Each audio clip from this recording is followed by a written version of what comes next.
Salve galera, beleza? Rapaziada, vou passar uma dicasinha aí, ó, pra quem trabalha com Sunny e não aguenta o barulho que faz aqui nessa porta aqui, ó. Fica ringindo.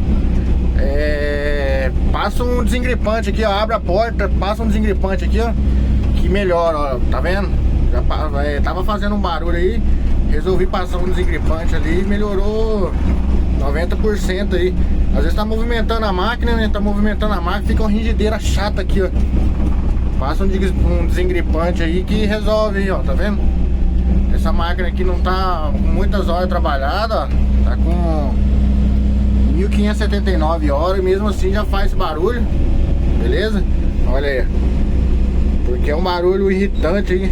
Fica um barulho insuportável dentro da máquina aqui, né? Já tá principalmente andando com a máquina, né? Fechou? Tamo junto aí, abraço.